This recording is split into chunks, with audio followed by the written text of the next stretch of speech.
E quando nós olhamos para o texto de João capítulo 19, o verso 28, diz: vendo Jesus que tudo já estava consumado para se cumprir a Escritura.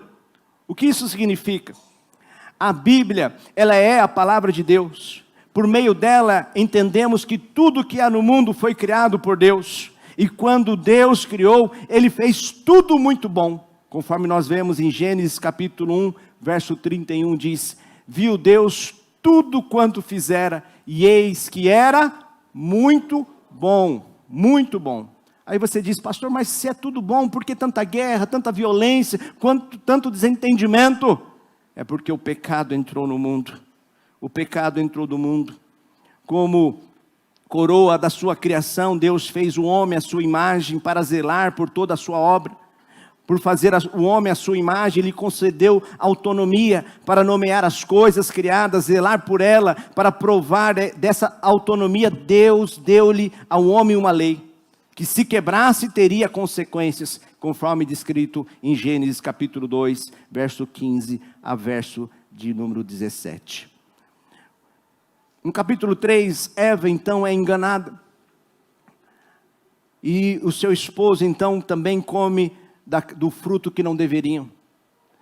Eva foi enganada por uma serpente que prefigurava Satanás, que em algum período este mesmo se rebelou contra Deus, desejando o trono de Deus, e em sua rebelião, Deus o expulsou da sua presença, junto com aqueles anjos que seguiram a rebelião de Satanás.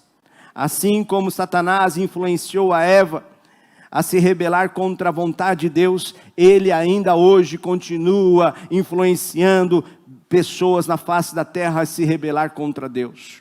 Em Gênesis capítulo 6, verso 5, mostra para nós que o Senhor viu que a perversidade do homem tinha aumentado na terra, e que toda a inclinação dos pensamentos do seu coração era sempre e somente para o mal. Então o Senhor arrependeu-se de ter feito o homem sobre a terra, e isso cortou-lhe o coração. Mas Deus, Ele é gracioso, Ele é misericordioso. Deus não poderia deixar o pecado, a iniquidade, a desobediência, a maldade sem uma retribuição, sem uma consequência. Romanos 6, 23 diz que o salário do pecado é a morte. A Bíblia descreve então um plano de justificação, um propósito proposto por Deus para que o homem pecador fosse poupado de sua pena. Em Levítico capítulo 17, verso 11 diz: porque a vida da carne está no sangue, eu vos tenho dado sobre o altar para fazer expiação pela vossa alma, porquanto é o sangue que fará expiação em virtude da vida. Então Deus criou um sistema de justificação, separou um povo e por ele deu leis, deu uma lei cerimonial, na qual deveria ser entregue um animal para ser substituição pelo pecado daquelas pessoas. Então o ofertante trazia um animal diante do altar e colocava sua mão sobre a cabeça do animal, se identificando com aquele animal. E quando aquele animal era sacrificado sobre o altar, aquele sangue era aspergido, e ali então o pecado de alguma forma era apagado. Deus então cria esse mecanismo, esse sistema de justificação. E Ele fala como o animal deveria ser. Deveria ser um animal saudável, um animal perfeito. E quando nós olhamos para as Sagradas Escrituras, o livro de Hebreus mostra para nós que ano após ano o sacrifício tinha que ser refeito. Ano após ano a pessoa deveria levar ali uma oferta pelo seu pecado, porque aquele sacrifício, por mais que era uma ordem, uma direção de Deus, um meio de justificação, não era suficiente, porque o sacrifício não era perfeito. Foi então que Deus mesmo enviou aquele que seria o sacrifício perfeito pelos nossos pecados. O próprio Deus providenciou a oferta para o sacrifício. O próprio Deus enviou dos céus o Cordeiro de Deus que tira o pecado do mundo.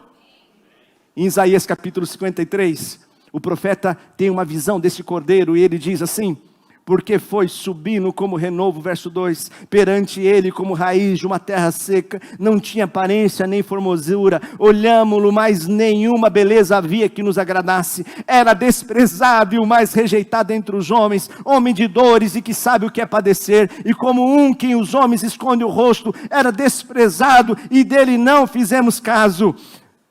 Certamente Ele tomou sobre si as nossas enfermidades e as nossas dores levou sobre si, e nós o reputávamos por aflito, ferido de Deus e oprimido. Mas Ele foi transpassado pelas nossas transgressões e moído pelas nossas iniquidades. O castigo que nos traz a paz estava sobre Ele, e pelas suas pisaduras fomos sarados. Todos nós andávamos desgarrados como ovelhas, cada um se desviava pelo caminho, mas o Senhor fez cair sobre ele a iniquidade de todos nós. Todos, a iniquidade de cada um de nós. O Senhor, apesar desse sacrifício ter uma distância histórica entre você e a oferta oferecida ali no madeiro, no Calvário, mas aquela oferta foi perfeita, e é por isso que ainda hoje, quase 2000 anos depois, aquela oferta ainda é válida. O sacrifício foi perfeito, o cordeiro foi imolado, então ele pode bramar, ele pode trazer as suas últimas palavras e dizer, conforme ele diz em João 19:30, está consumado, tetelestai. A palavra foi cumprida, o sacrifício foi perfeito, e hoje, por meio desse sacrifício, nós podemos ter vida. A palavra tetelestai implica em 3 coisas importantes. Primeiro, quando uma dívida era paga, o cartório então ali emitia um testamento, um texto, uma carta dizendo tetelestai, a dívida foi paga. Quando alguém contraía alguma dívida e depois conseguia pagar a sua dívida, ele ia no cartório e o cartório então escrevia tetelestai, dívida paga, você não deve nada.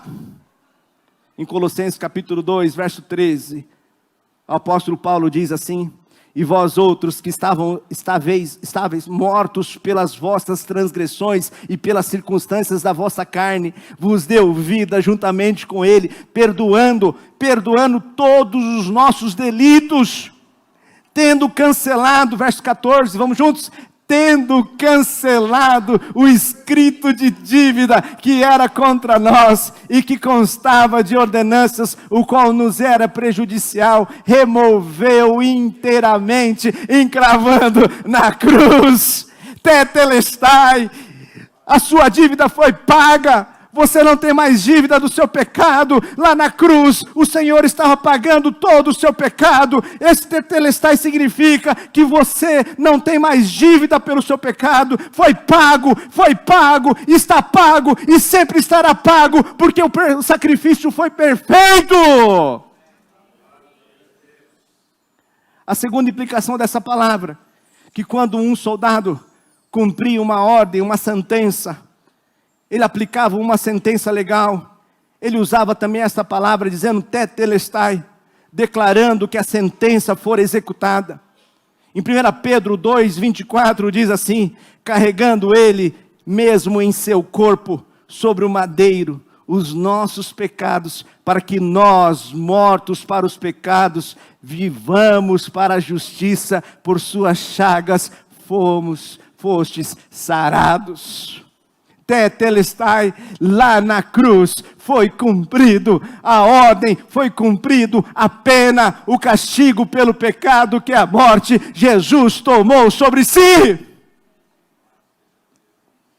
E a terceira implicação sobre a palavra tetelestai: os soldados, quando eram vitoriosos em uma batalha, eles diziam tetelestai, a batalha foi vencida. E Jesus venceu, e por meio dele você também pode ter a vitória, e deixar hoje de ser um condenado à morte, mas receber dele a vida, e a vida em abundância. Em Romanos capítulo 6, verso 23 diz assim: porque o salário, vamos juntos? porque o salário do pecado é a morte, mas o dom gratuito de Deus é a vida eterna em Cristo Jesus, nosso Senhor. Essa certeza fez com que Paulo e milhares de crentes, nos últimos 2000 anos, cantasse um hino de vitória. Um hino de vitória. Em 1 Coríntios capítulo 15, verso 54, nós lemos sobre esse hino. E durante essas cerca de 2000 anos, crentes de todas as épocas, de todos os tempos, têm cantado este hino de vitória. Paulo cantou dizendo assim: e quando esse corpo corruptível se revestir de incorruptibilidade, e o que é mortal se revestir de imortalidade, então se cumprirá a palavra que está escrito: tragada foi a morte pela vitória. Onde está, a morte, a tua vitória? Onde está, a morte, o teu aguilhão? O aguilhão da morte é o pecado, e a força do pecado é a lei. Mas o verso 57 diz assim, vamos juntos, igreja? Graças a Deus que nos dá